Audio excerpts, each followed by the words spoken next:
Hi, I'm Weston. I love talking about the Astros, and I'm here to talk about Game 40. Oh, good God, that's weird to say.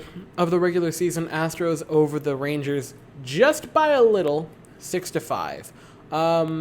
This is a very good win for the Astros. Overall, fighting to get this win, I'm happy with it. This is now 5 straight for the Astros.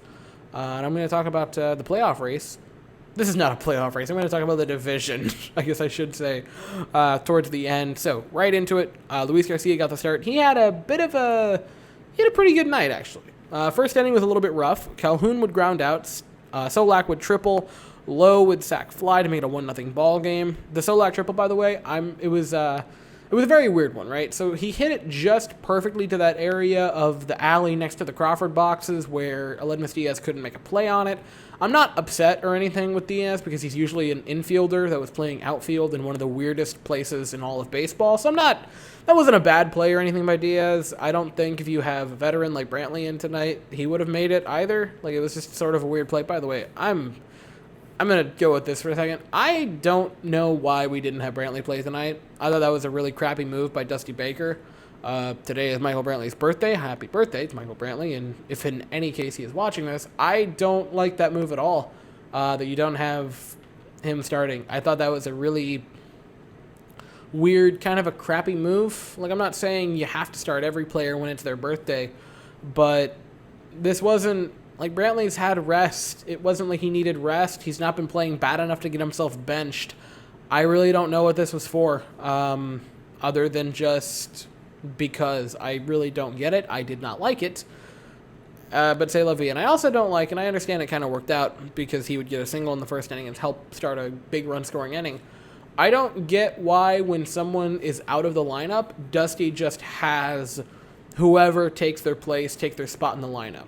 Like tonight, Diaz filled in for Brantley, who usually bats second, and Diaz, instead of being like in the middle of the order, just batted second. I don't understand why we do that. I don't get it, but it's what happened. So, after that, where was I saying? Gallo and Garcia would both single after the sac fly to make it 1-0, and then Dahl would pop up to end the inning, thankfully. Could have gotten kind of rough, but luckily it didn't. And then the bottom of the first, the Astros would strike back in a big way. Altuve with a leadoff walk. Altuve, man, crazy night for him. I'll get into that in a little bit later. Diaz would single. A wild pitch would put him at second and third with no outs. Bregman comes up. He singles, and a fantastic read by Diaz plus some aggressive base running would let him score to make it a 2-1 ball game. After that, Yordan would single. Yuli into a double play, which wasn't great, but then that brought up Carlos Correa, who would hit one just over the right field fence, home run to make it a 4-1 ball game. Tucker would then single and Straw would ground out, but a very good first inning for Houston. Then, in the 7th, they would tack on 2 more.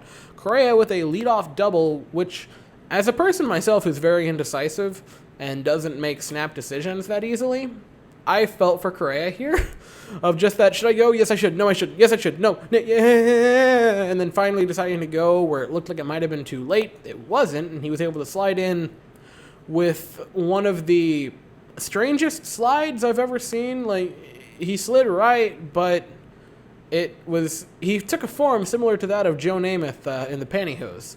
Jets fans know what I'm talking about there.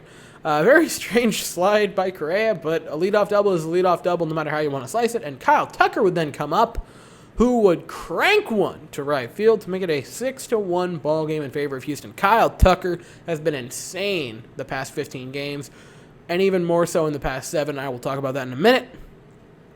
We would go 1-2-3 for the rest of the inning, by the way, but we got those 2 runs, and boy, is it a good thing we did, because the 8th inning, Ryan Stenek comes in. Now, I have said a lot of high praise for Ryan Stenek this season. I have been very positive about him, and I've said he might be the pickup of the offseason for us, and I stand by all of that. Tonight, he was horrible. His control wasn't there. His break wasn't there. Movement of the pitches wasn't there. He looked really bad. And that's okay. This is from him this season. This has been very clearly the exception and not the rule. This is like, I believe this is the first time he's given up multiple runs in an inning to this point in the season. So this is not Ryan Stenek continuing to be bad or continuing to be inconsistent. This is a very, very good pitcher having a bit of a hiccup. That happens. I'm not upset. If this happens again in the next, 2 weeks, then that might start to be concerning. But you're allowed to have a mistake here or there. And thankfully, this one didn't cost us the game, so I'm happy that he got it out now. I'm also happy that he got it out, this type of a mistake and this type of a hiccup, in a game we were leading by so much, so it didn't end up losing us the game, like I already said. But, okay, this nightmare of an inning. Solak singles to start, Wild pitch and he gets to second. Lowe would then walk, Gallo cranks one to make it a 6-4 ball game, and all of a sudden, there are no outs, and the tying run is on deck. And then, after Garcia lines out, Dahl would walk, and now the tying run is at the plate, and the go-ahead run is on deck. And now you start to get a little nervous, because a second ago, this was a 6-1 blowout, and now it's a save opportunity for Ryan Pressly if we were to bring him in. We would eventually bring him in, but this is starting to get a little nervous. Stanek would then be pulled for Brandon Belak. Isaiah Kiner-Falefa would single. Dahl would move over to third. And then Andy Iniza. I'm going to go with Iniza. That's what I'm going to say. Would ground into a fielder's choice. Yuli couldn't come up with it. It was a bit of a bad throw by, I think it was Altuve making it. Wasn't great in the dirt. A run would score, and all of a sudden, it's 6-5.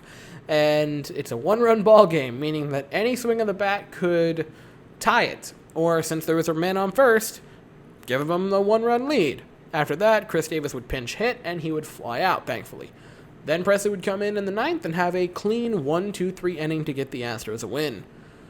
And a win is a win. Stressful win, nerve-wracking win that kind of made you lose faith in the team for a second there. But a win is a win no matter how you want to slice it, and that is what the Astros got tonight. And, this is fun, our fifth straight, and the A's lost tonight, which puts us a half game back of the division lead now, which is very encouraging after 40 games. I'm pretty pleased. I would have liked to have been leading, but half a game isn't bad, and the way we started out, it is a miracle we were anywhere close to it. And on that note, the 5-game winning streak has showed you a bit of how winning teams operate.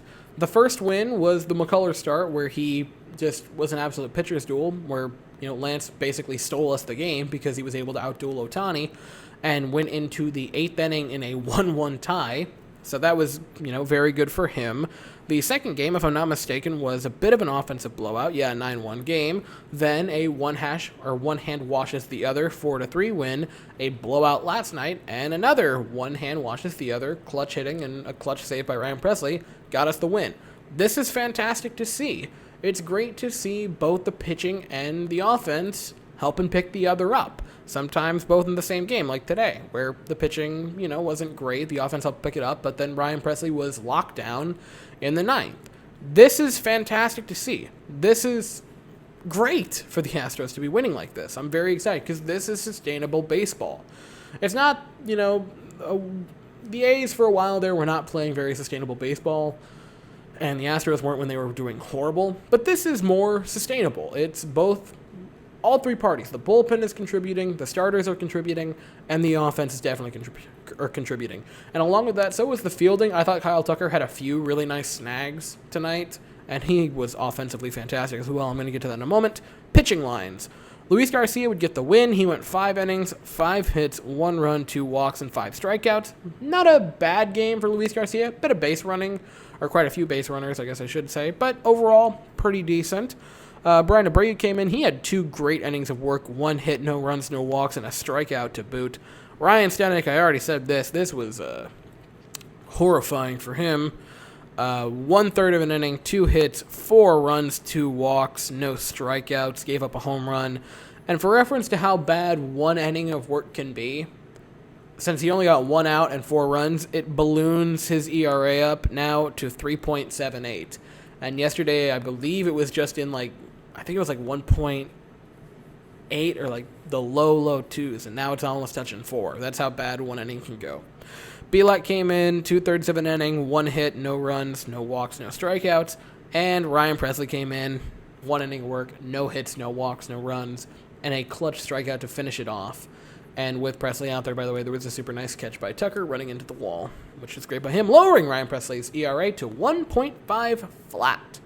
Offensively, I know he had 12 hits they're actually pretty bad. If you look at some fun numbers like RISP, runners in scoring position, we were 3 for 13, which is not great. And 11 men left on base, which is also not great. Tucker, massive home run. And Kyle Tucker now raises his batting average up to 230. But, hold up for a second here, because if we look at the past 15 games for Kyle Tucker, it's unreal. 10 walks in the past 15 to only 9 strikeouts, 4 home runs. He's batting .319 with a .439 on base. And the last 7, Kyle Tucker has been on another planet. 480 average and a .552 on base for Kyle Tucker. And 4 home runs, by the way. 11 RBIs in that time, in 7 games.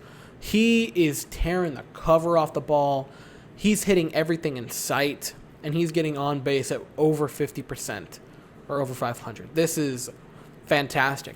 Kyle Tucker, who's been consistently hitting the ball all season long, and consistently having these good habits that should be paying off, they're finally starting to. Go figure. A person who's doing everything right at the plate is finally getting things to go his way. It was a matter of time, and I'm ecstatic to see him start to break out now. It's great. Altuve had a very good night as well.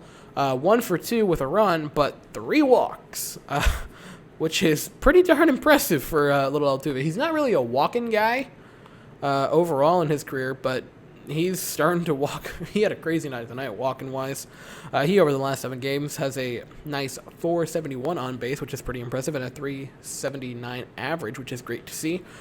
Correa had a pretty good night as well. He had a walk. He was 2 for 3. He had that home run.